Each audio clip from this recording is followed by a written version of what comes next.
Nós tínhamos, na aula passada, feito a dedução, nós introduzimos as ideias do método de elementos finitos e depois começamos a aplicação dessas ideias no problema de barra, problema simples.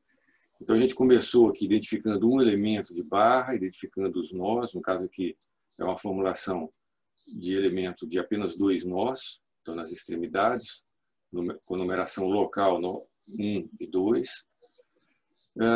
Então, o sistema local de coordenadas, x barra e y barra, que tem origem sempre no nó 1, e o eixo x barra sempre orientado do nó 1 ao nó 2. Então, as coisas todas são escritas inicialmente em relação a esse sistema de coordenadas.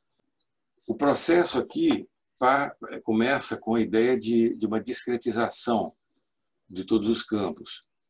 Então, nós temos um campo de deslocamento axial, que é essa função U, que identifica o deslocamento axial de cada seção ao longo da barra, quer dizer, em cada seção de coordenadas x barra. E também tem os outros campos, os campos de esforços, por exemplo. Nós vamos considerar aqui os chamados esforços normais, aliás, esforços nodais de elementos finitos, então o esforço P1 no nó 1 e o P2 no nó 2. E esses são aquelas forças que são aplicadas pelos elementos conectados a esse elemento aí, os demais elementos. Então, nós temos então o esforço nodal no nó 1 e no nó 2 e também o deslocamento nodal, o 1 barra, o 2 barra.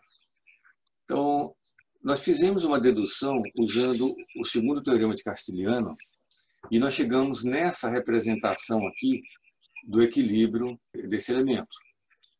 Uma representação discretizada do equilíbrio, em que nós associamos as forças nodais aqui aplicadas, P1 e P2, com os deslocamentos nodais através de uma matriz, a matriz de rigidez do elemento.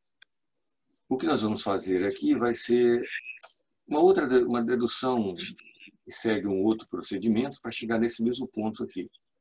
É uma dedução, até certo ponto, mais intuitiva, porque envolve apenas as equações gerais de mecânica dos sólidos que você já conhece, que a gente já tem desenvolvido para barras. Então, se a gente recomeça aqui no elemento de barra, nós podemos usar o método das seções, fazendo um corte aqui numa seção S. Então, nós tomamos esse segmento aqui de comprimento x a partir do nó 1 e fazer um diagrama de corpo livre dele. Então, um segmento de comprimento x barra. Então, aqui em x igual a 0, a gente tem o nó 1, o esforço P1. Nessa seção de corte, o esforço é um esforço M, x, depende da coordenada x. Então, por equilíbrio dessa parte aqui, nós temos essa condição aqui, essa equação, que representa o equilíbrio entre esforço interno e o esforço nodal. Tá. Essa é uma equação que nós guardamos aí. Agora vamos pegar o equilíbrio global da barra. Se nós não temos carregamento distribuído, que foi um pressuposto aqui da dedução, então apenas P1 mais P2 igual a 0.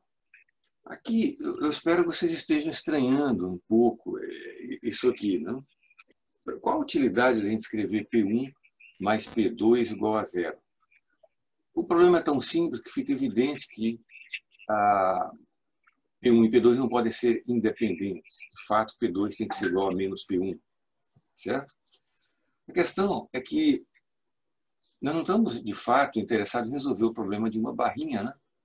Nós queremos um método que seja automatizável, que permita a gente calcular um problema que tenha 10.000 barras, de maneira automática. Então, daí é que vem esse esforço de sistematização das coisas, de reordenação, de mudar a forma das coisas. Então, as coisas são escritas dessa maneira, como se isso aqui e isso fossem independentes e que existe uma condição entre eles que tem que ser satisfeita. A gente escrever nesse momento que P2 é igual a menos P1 não nos daria nenhuma vantagem em relação àquilo que a gente está buscando, que é um método. Escrever P1 igual a menos P2 seria muito bom se a gente estivesse resolvendo esse problema manualmente, o que não é o caso. Então tá, vamos continuar passo a passo aqui. Nós tínhamos já feito a discretização do campo de deslocamentos, lembra? Que tinha sido feito aqui, olha. U igual a uma combinação linear das duas funções de interpolação, ψ1 e ψ2, com os deslocamentos nodais. Se nós temos isso, a derivada disso era a deformação em qualquer seção da barra. Então, é o 1 vezes a derivada de ψ1. Né? Então, a deformação, que é isso aqui. É a deformação em qualquer seção. Se a gente multiplica pelo módulo de elasticidade, nós temos a tensão em qualquer seção. E vezes a área da seção transversal, nós temos o esforço normal em qualquer seção, de maneira discretizada. Aqui, as funções são tão simples, porque são de primeiro grau, né? Então, a derivada, naturalmente, são constantes, menos 1 sobre L e mais 1 sobre L. De forma que a gente pode encontrar uma forma compactada desse esforço dessa maneira, o que é também bastante intuitiva nesse caso. O que é o 2 menos 1 sobre L? É exatamente a deformação média desse elemento, tá certo? Então, essa deformação média é aquilo que está subentendido, está implícito quando se escolhe essas funções lineares aqui para o deslocamento. Um campo de deslocamento linear, por natureza, né, vai produzir uma deformação constante, já que a deformação é a derivada disso aqui. Então, é essa constante aqui. Mas o fato é que, nesse ponto, a gente tem uma relação entre esforço normal em qualquer seção e os deslocamentos nodais. Então, nós vamos nos dirigir a colocar todas as grandezas em termos dos deslocamentos nodais. Então, nós vamos ter aqui a tensão, a representação da tensão discretizada, que é, ou a gente pode ver esse esforço normal que é dividido pela área, o fato é que dá módulo de elasticidade vezes a deformação. Pegando a deformação daqui, nós temos essa representação da tensão. Agora, voltando aos esforços e ao equilíbrio dessa barra. Então, dessa primeira equação aqui, nós temos que o esforço é igual a menos o esforço normal. O esforço nodal é igual a menos o esforço nodal em cada seção, que é essa relação aqui. Se a gente busca a representação desse esforço em termos de deslocamentos nodais, nós temos essa expressão aqui para o P1. Agora vamos pegar a segunda condição de equilíbrio, que é o equilíbrio global. Que diz o quê? P2 é igual a menos P1. Se a gente traz o P1 daqui, que já está discretizado em deslocamento, então vai ficar que P2 é igual a isso aqui. Veja que, para quem vê isso a primeira vez, eu acredito que, espero que vocês estejam estranhando muito isso, estejam achando que nós estamos fazendo. Dá a impressão que nós estamos andando em círculos, em coisas que são ultra simples, né? No entanto, eu tinha comentado com vocês que em elementos finitos a aparência é tudo. É que nem no cinema. Então, observe o que acontece quando eu escrevo essas duas equações aqui em forma matricial. Eu simplesmente copiei que P1 é igual a isso aqui. Está aqui, ó. P1 é igual a EA vezes o 1, está aqui, menos EA vezes o 2. Então, essa equação aqui é essa primeira. Essa equação aqui é a segunda. P2 é igual a menos EA, o 1, está aqui, mais EA, o 2, está aqui. É essa equação aqui. Simplesmente copiamos daqui para cá de forma reordenada. Pronto. Isso aqui, bom, a primeira coisa que vocês observam é que já chegamos nessa forma que a gente falou que ia chegar de novo, por um segundo método. O que isso aqui representa? Representa o equilíbrio do elemento, o equilíbrio global do elemento. Relaciona Isso aqui diz a medida da rigidez axial do elemento, que relaciona forças que você possa aplicar nos nós, nas extremidades, com os deslocamentos dos mesmos nós, certo? Nós vamos lembrar que essa matriz aqui ela é singular, isso aqui então não pode ser resolvido, quer dizer, eu não posso colocar quaisquer dois valores aqui e tentar resolver isso para encontrar os deslocamentos, justamente porque a matriz é singular. Fisicamente, isso tem uma relação com o fato de que fisicamente eu não posso aplicar duas forças quaisquer aqui, né? Não posso aplicar um P1 e um P2 arbitrários. E outra maneira de enxergar isso é que essa relação aqui, ela representa o equilíbrio da barra solta, igual nós desenhamos aqui. Aqui nós não desenhamos nenhum tipo de vinculação para essa barra. Então, como o problema é estático, você não pode aplicar forças resultantes nesse corpo. A força resultante total aí tem que ser zero. Se tivesse uma força resultante, ele teria que ser igual a quê? Igual à força de inércia. A aceleração que seria gerada produziria uma força de inércia associada àquela força resultante. Então, aqui, a força resultante tem que ser zero. Então, é um equilíbrio estático, que não pode ser resolvido a menos que haja um equilíbrio global. Tá? O equilíbrio global vai ser garantido no momento que você vincular algum, por exemplo, um desses nós aqui.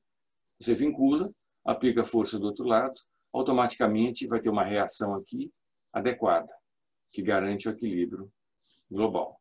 Né? Bom, vamos agora considerar a situação mais realista. Você não tem um elemento desse sozinho, né? Isso aí é um problema realmente que nem é problema mais, né? Vamos pensar aqui uma estrutura, um sistema de barras. Aqui, para ilustrar apenas, eu coloquei uma treliça plana, mas poderia ser qualquer outro tipo de treliça, tá? Tridimensional, por exemplo. Então, tudo que nós fizemos até agora ali foi feito associado a cada um desses elementos. Por exemplo, esse elemento E aqui, nós escrevemos a representação do equilíbrio dele em relação ao sistema local de coordenadas. Que nesse elemento aqui, o sistema local ele é esses eixos x barra e y barra, com origem aqui nessa extremidade desse elemento. Agora você veja, para analisar uma estrutura, primeira coisa, você tem que ter um sistema global de coordenadas, que você monta em algum lugar com alguma orientação qualquer. Então, nós vamos ter um sistema global de coordenadas e cada elemento vai ter o seu sistema local de coordenadas. Então, nesse elemento aqui, você tem esse sistema. Para um outro elemento, vai ter um outro sistema e assim por diante. Então, antes de a gente continuar, nós vamos identificar aqui as coisas que nós tínhamos até agora a numeração, nós tínhamos os nós locais. Elementos de dois nós tem apenas 1 e 2. Porém, globalmente, você tem a estrutura com uma quantidade qualquer de nós. Então, você tem uma numeração global dos nós. Então, por exemplo, esses números que estão aqui. 1, 2, 3, 4, 5, 6, 7, 8. Esses números que são colocados aqui, eles numeram, identificam globalmente os nós da estrutura. Agora, cada elemento, a ideia do nó local e global, vocês entendem associado àquele método que vocês viram em disciplina de estática, do equilíbrio do nó, ou ainda você pode pensar no método das seções. A gente tem a estrutura, nós podemos fazer um corte em qualquer lugar, por exemplo, podemos fazer esse corte aqui, em torno do nó 4, mas na verdade, a gente está cortando as barras conectadas ao nó 4, isolando essa região aqui do corpo, que é isso aqui. Então, o nó 4 está aqui e o nosso corte interceptou essas 4 barras ali numa distância infinitesimal. Então, você tem que, chegando no nó 4 global, você tem 4 elementos. Então, em cada elemento, você vai ter aqui no corte esforço. Então, você vai ter um esforço aqui e outro esforço ali. Esse esforço que atua aqui não é o esforço que atua aqui, ou ali, ou ali. Cada barra tem o seu próprio esforço. Então, é por isso que nós temos aqui a identificação desse nó local. Fisicamente, eles estão no mesmo lugar. Todos os nós locais desses elementos estão em cima, nessa coordenada aqui.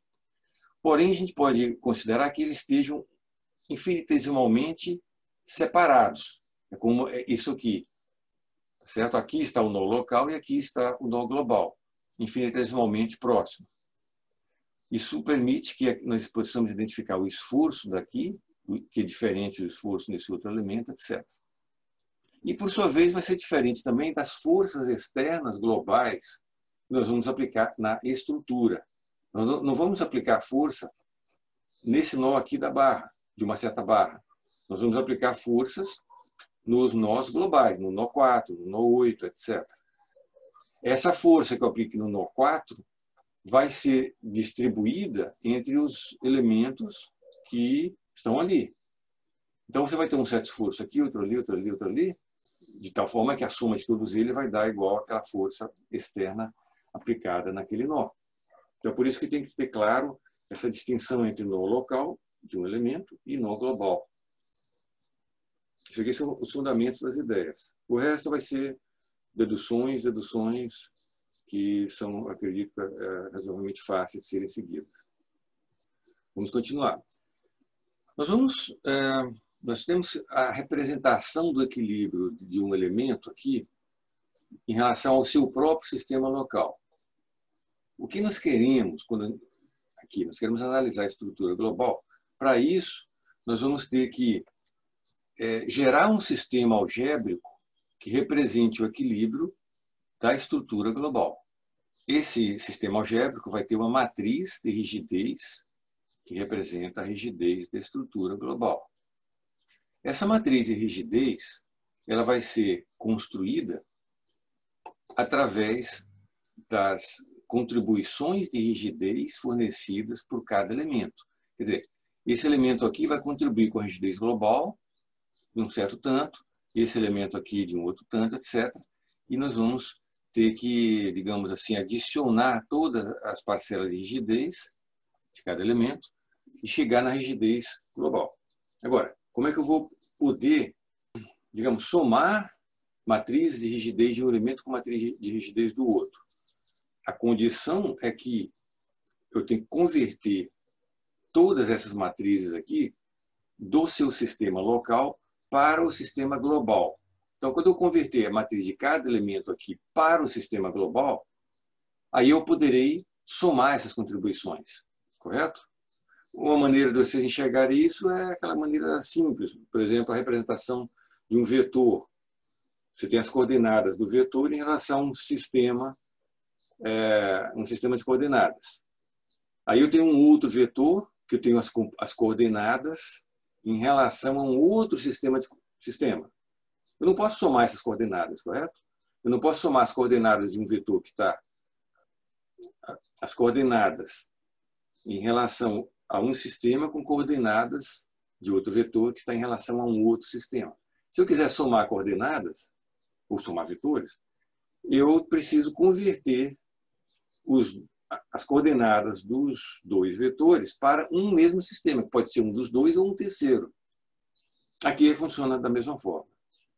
Eu vou ter que passar todo mundo para um sistema em comum.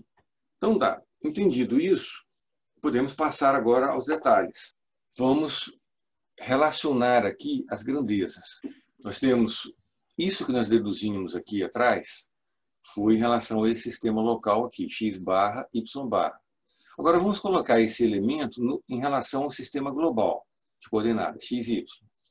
Para não complicar as deduções, a gente continua nesse capítulo aqui apenas com estruturas planas. Quer dizer, o elemento está rotacionado apenas no plano x e y.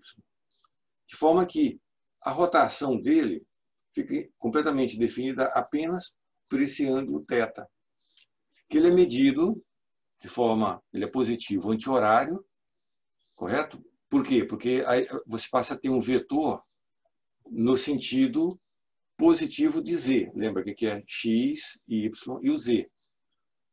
O z coincide com o z barra. Então, aqui nós temos uma rotação plana cartesiana em torno do eixo z. O eixo z e o z barra são comuns, são paralelos. Apenas o x barra é que se rotaciona a partir de x.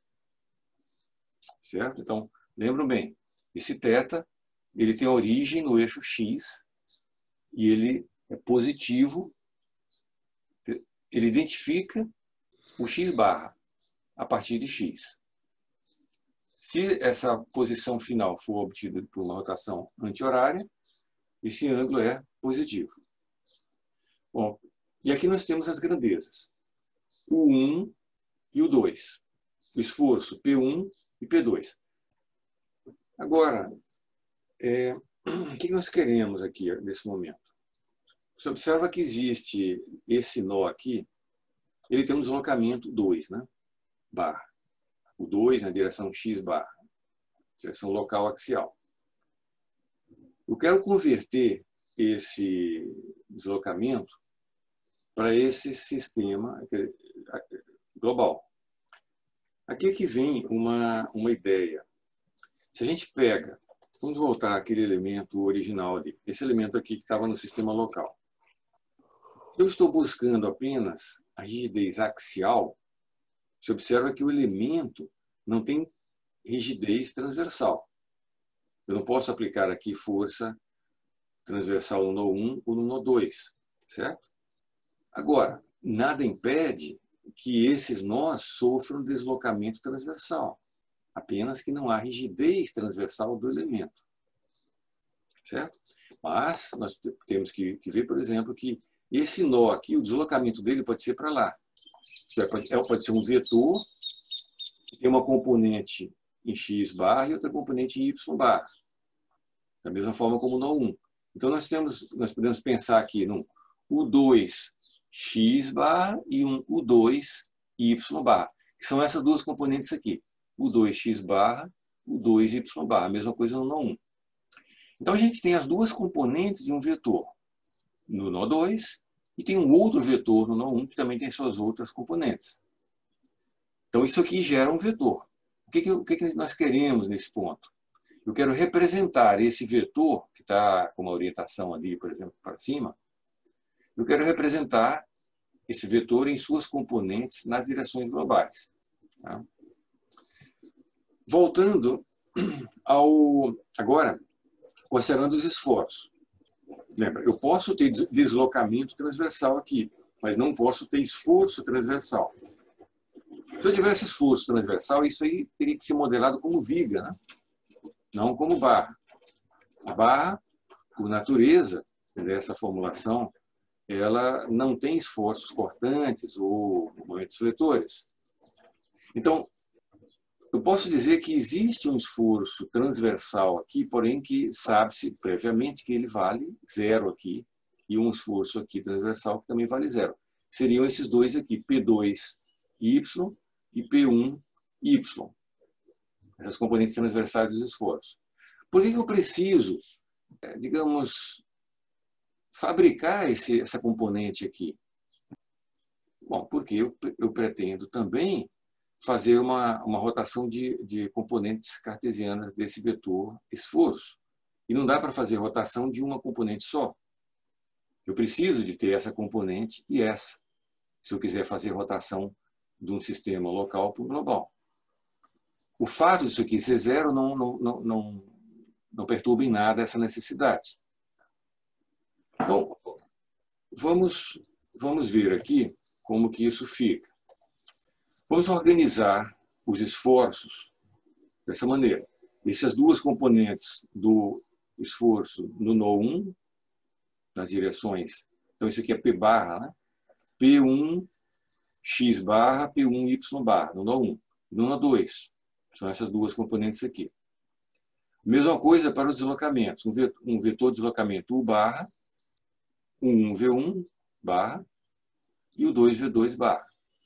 Isso aqui a gente escreve, de novo, já com o conhecimento de que esse valor e esse precisam ser nulos. próxima etapa. Vamos buscar aquelas fórmulas de rotação de componentes vetoriais. No caso, a rotação plana de componentes cartesianas. Lembra que a rotação dessas componentes aqui independe dessa rotação aqui.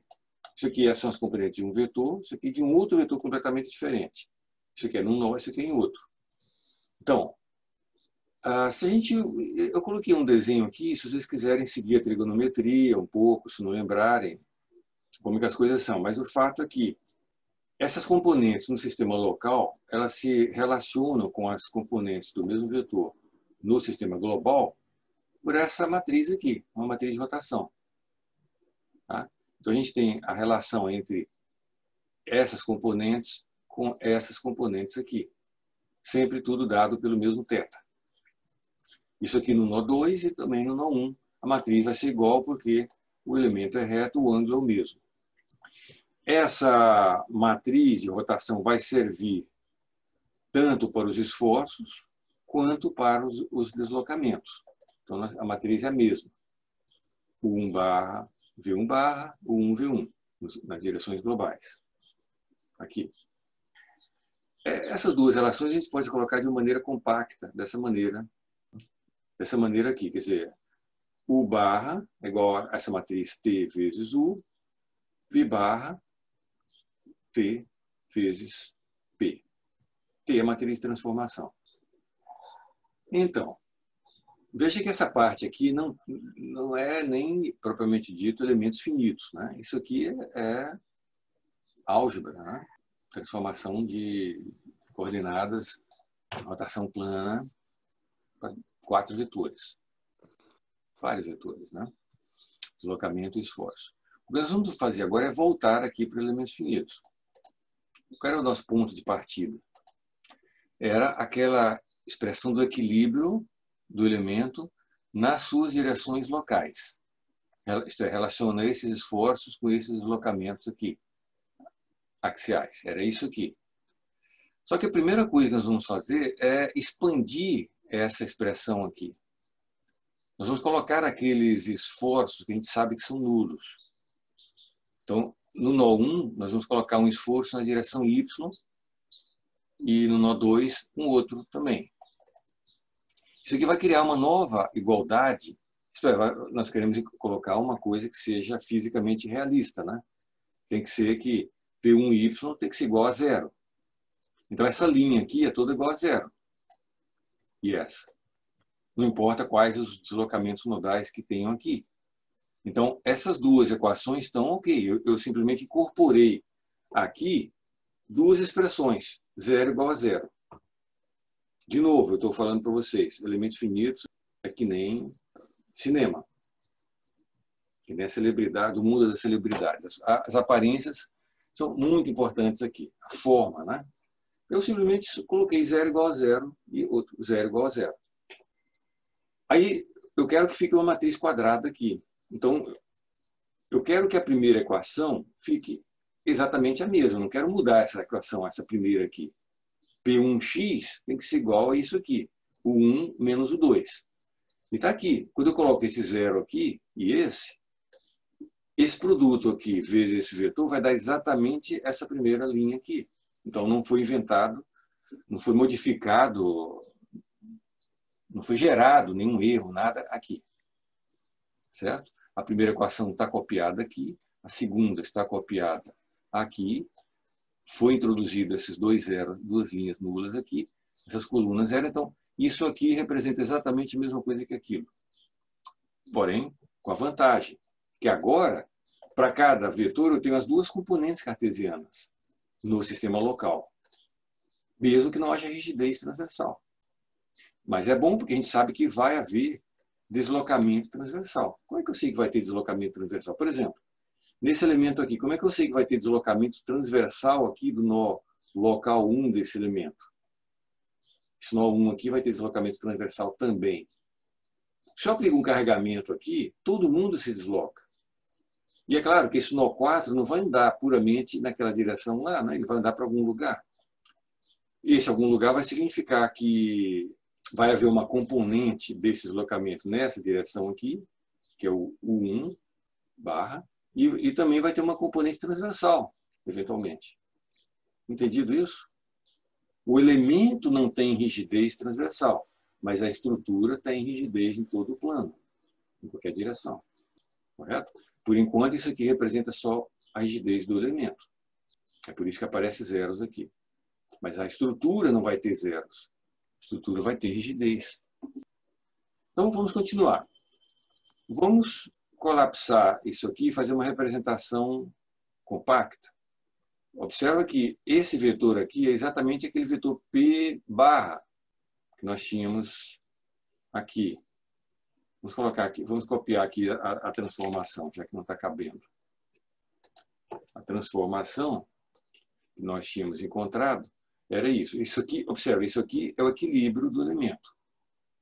É uma nova matriz de rigidez, essa matriz aqui de ordem 4.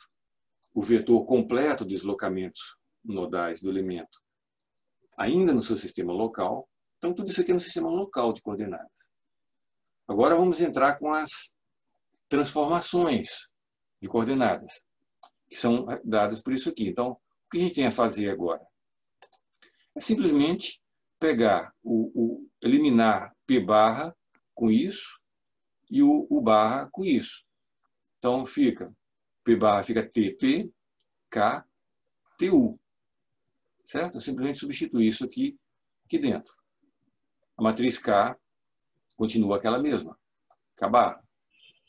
Bom, nesse ponto, o que a gente teria que fazer era multiplicar essa equação, pré-multiplicar pela inversa de T. Não é isso? A gente deveria fazer isso aqui, para chegar numa expressão assim, né? E aqui nós teríamos uma nova matriz. Uma nova matriz. Aqui a coisa é tão mais simples, por quê? Porque essa matriz T ela tem uma característica de ser ortogonal, já que os dois sistemas de coordenadas são cartesianos e a rotação é uma rotação ortogonal. Então, essa matriz é ortogonal. O que significa matriz ser ortogonal? Matriz ortogonal, não sei se vocês lembram, se viram alguma vez naquela disciplina de álgebra matricial.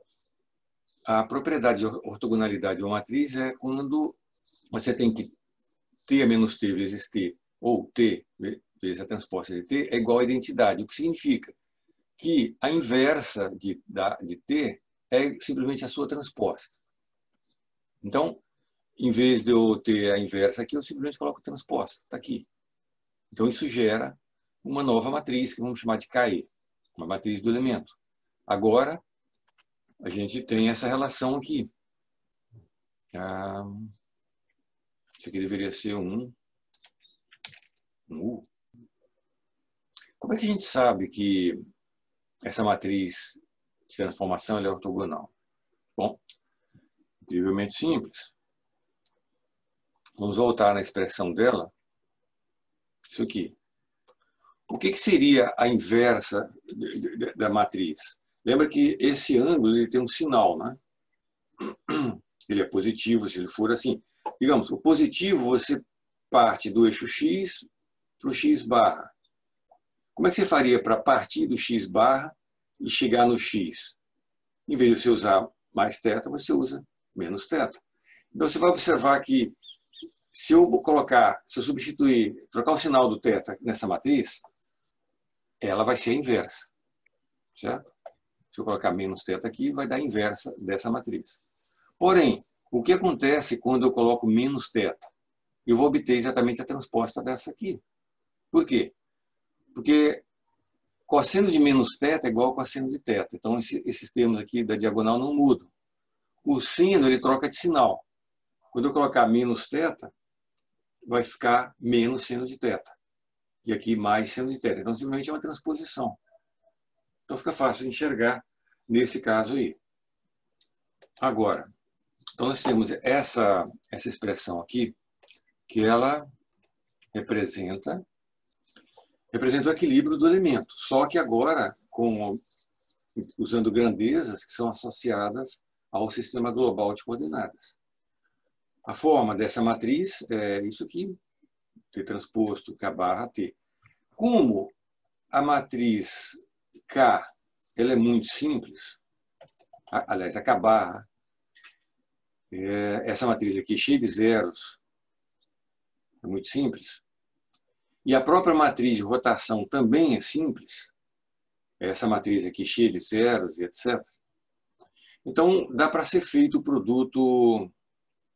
produto triplo ali, T transposto KT. Tá? Quando você faz isso explicitamente, você obtém isso, já de forma fechada, para a matriz K do elemento.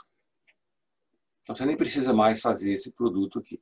Esse produto termina sendo necessário quando você tem outras formulações mais complicadas, que nem, por exemplo, de placas, algumas formulações de placa que usam isso aí. Então, isso aí não dá para passa a ser feito numericamente. Você calcula uma matriz, a outra e faz os produtos. Tá? Mas aqui vai ficar dessa maneira. As propriedades do material, da seção transversal, do comprimento do elemento estão aqui. E isso aqui mostra apenas o ângulo de rotação. É claro, se θ for igual a zero, você espera que o resultado disso se reverta ao K barra, né? Você veja que o θ igual a zero, se você olhar aqui na matriz de rotação, θ igual a zero vai dar uma matriz de identidade. Então, é de se supor que, se você colocar θ igual a zero aqui, você vai obter exatamente essa matriz original aqui. Claro, se θ igual a zero, o elemento está deitado. O eixo x barra coincide com o x. E é isso.